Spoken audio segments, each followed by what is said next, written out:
नरसिंह मेहता जी का चरित्र आता है। उनके पुत्र का विवाह कोई एक नगर की बहुत बड़े सेठ की कन्या से निश्चित हो गया। तो मतलब लड़की वाले बड़े खानदान के थे और नरसिंह मेहता साधारण। विवाह पक्का हो गया। किसी ने जाके लड़की वालों को बता दिया, बोले कि तुमने अपनी बेटी का विवाह नरसिंह मेहता के पुत्र से संबंध बना दिया। बोले हाँ। बोले अरे नरसिंह मेहता तो ज्यादा संपन्न व्यक्ति नहीं है, बेटी सदैव अपने से ऊंचे घर में देनी चाहिए, और तुम तो ऐसे घर में दे रहे हो जहां रात्रि भोजन बन जाए तो सुबह के कोई पता नहीं होती कि कुछ होगा कि नहीं। तो बेटी के पिता ने सोचा क्या करें। बोले मना कर दो बिल्कुल। बोले कि हम ब्याह नहीं कर सकते। नरसिंह मेहता, वो लड़की के जो पिताजी थे वो सोचने लगे अरे मना कैसे करें, अब ऐसे अच्छा नहीं लगता। बोले अच्छा नहीं लगता, जब बेटी भूखी सोएगी रात में तब अच्छा लगेगा, 3 दिन तक भोजन नहीं बनेगा तब अच्छा लगेगा, इसलिए बात आगे बढ़े उससे पहले अभी मना कर दो। तो बेटी वालों ने मना तो नहीं किया, लेकिन एक पत्र लिख करके भेजा और उस पत्र में यह लिखा कि आप जो बारात लेकर आओ उस बारात के साज सज्जे कैसे होने चाहिए। इतने हाथी होने चाहिए, इतने घोड़े होने चाहिए, इतने नगाड़े बजाने वाले होने चाहिए, इतने लालटेन लेकर के चलने वाले होने चाहिए, ऐसे ऐसे रत्न पहन करके आपके बाराती दिखने चाहिए। मतलब ऐसे पत्र में बारात की गणना की जो नरसिंह मेहता कभी कर ही नहीं सकते। नरसिंह मेहता क्या अच्छे अच्छे राजा नहीं कर सकते। आप यदि ऐसी बारात ला सकते हो तो ही अपने पुत्र की बारात लाना, नहीं तो मत लाना। ये लिख दिया और पत्र लिख करके फोल्ड करके उस पर ऊपर जय श्री कृष्ण लिख करके भेज दिया नरसिंह मेहता के वहां। जैसे ही पत्र आया तो पत्र देने वाले ने कहा, बोले भगवान पत्र आया है आपके नाम से।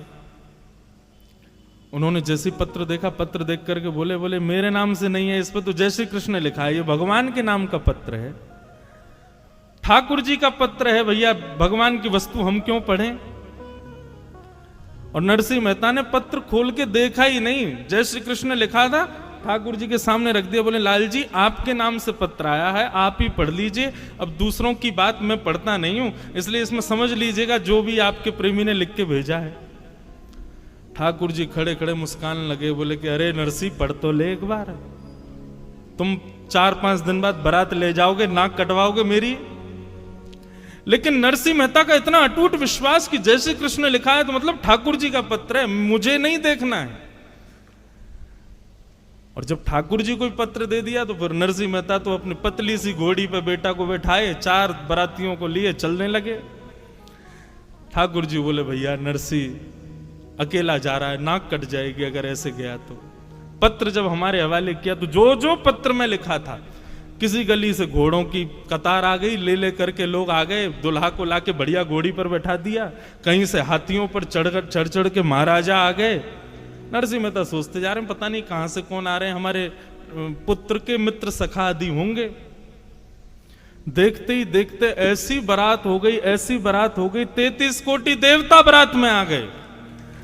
महाराज दुनिया भर के गाजे बज रहे हैं, बाजे बज रहे हैं, नगाड़े बज रहे हैं, भूतों न भविष्यति, किसी ने ऐसी बारात देखी नहीं है, ऐसी बारात नरसिंह मेहता के पुत्र की जा रही।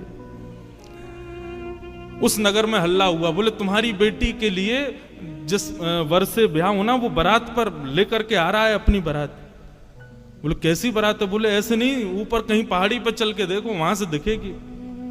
ऊपर पहाड़ी पर जाकर के जब देखा तो दूर दूर तक महाराज सोने चांदी हीरे जवाहरातों से लदे हुए बढ़िया बढ़िया महाराजा हाथियों पर बैठे हैं, बीच में घोड़ों पर सुंदर सुंदर नगर सेठ बैठे हैं, आगे एक परम सुंदरी घोड़ी के ऊपर में नरसिंह मेहता का पुत्र बैठा है, और सबसे आगे नगाड़ों के बीच में नृत्य स्वयं द्वारिकाधीश कर रहे हैं और बारात लेकर के जा रहे हैं।